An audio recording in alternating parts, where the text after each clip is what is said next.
The observation deck of the stellar nursery had become an unofficial daycare center, and Lyra Dawn was beginning to regret volunteering for cub supervision duty. Again, she sat cross-legged on the cushioned floor, surrounded by 7 Kethrin cubs, whose fur ranged from silvery white to deep amber. Their large, luminous eyes tracked her every movement with unsettling intensity. All she wanted was to tie her hair back into something resembling a functional ponytail. The gravity fluctuations from the ship's maneuvers had left her brown hair a tangled mess, and she'd finally found 5 minutes of peace to fix it, or so she thought. "What is the human doing?" chirped Rinksy, the smallest cub with distinctive copper-striped fur. She tilted her head so far to the side that her ear nearly touched her shoulder. "Grooming ritual," whispered another cub, Tassa, with the gravity of a scholar discovering ancient texts. Lyra pulled the elastic band from between her teeth. "I'm just tying my hair back, little ones." "Nothing exciting." Rinksy's eyes widened to impossible proportions. "Grooming ritual," she announced to the group, her voice carrying the authority of someone who'd just solved the universe's greatest mystery. Before Lyra could protest, 6 cubs scrambled closer, forming a tight semicircle around her. Rinshi planted herself directly in front, tiny paws on her hips, chest puffed out with self-importance. "I am chief hair architect now," Rinksy declared. "The human's fur is all wrong. We must fix." Lyra blinked. "I'm sorry, you're what?" "Chief hair architect," Rinksy repeated slowly, as if explaining basic physics to a particularly dim student. "It is obvious the human does not know proper grooming techniques. We will help." The other cubs chittered in agreement, already reaching forward with their small, dexterous paws. Lyra felt multiple tiny hands begin to grab sections of her hair, pulling in different directions with enthusiastic determination. "Wait, wait, wait." Lyra tried to lean back, but a cub named Pix had already climbed onto her shoulder, examining her scalp like a construction site. "The texture is strange," Pix observed, running his paws through her hair. "Not like fur, more like flexible plant fibers?" "It's called hair," Lyra said patiently, though her patience was beginning to fray along with her hairstyle. "And I really can manage." "Nonsense," Rinksy interrupted, waving a dismissive paw. "You were just going to bind it into one singular mass. Inefficient, inelegant." What followed could only be described as organized chaos with good intentions.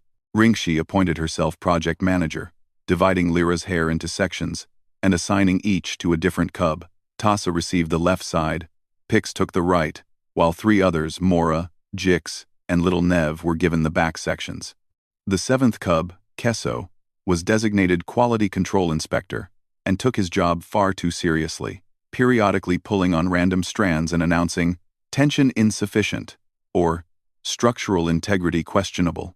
Lyra sat frozen, afraid that any sudden movement might result in her accidentally launching a cub across the observation deck.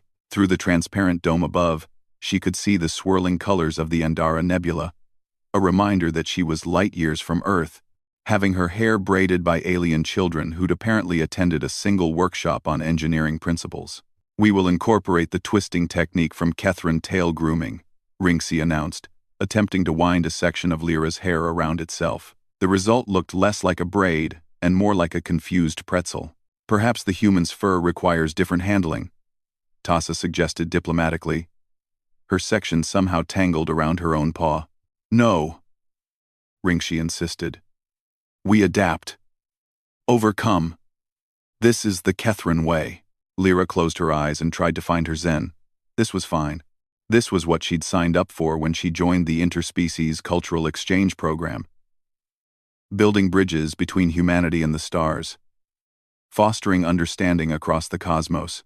Getting her hair turned into an avant-garde sculpture by well-meaning cubs.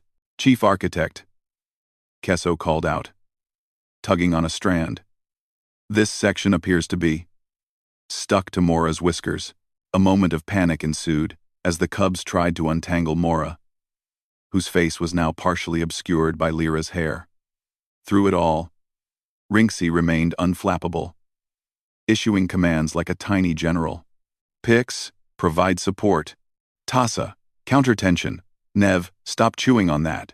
Nev immediately stopped gnawing on a lock of hair, looking appropriately chastened. After what felt like an eternity but was probably only 15 minutes, Rinksy stepped back to survey their work. The other cubs joined her, forming a line of critics examining their masterpiece.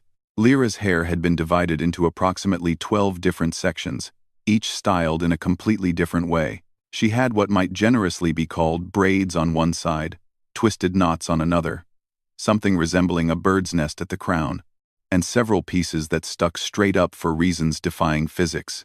It is bold, Tassa said carefully. Innovative, Pix added. Structurally unprecedented, Kesso concluded. Rinksy beamed with pride. It is perfect. The human now has proper grooming. We have succeeded. The cubs erupted into chittering celebration, tiny paws raised in victory. They bounced around Lyra, tails swishing with accomplishment. Lyra reached up carefully, feeling the chaos atop her head. She should have been horrified.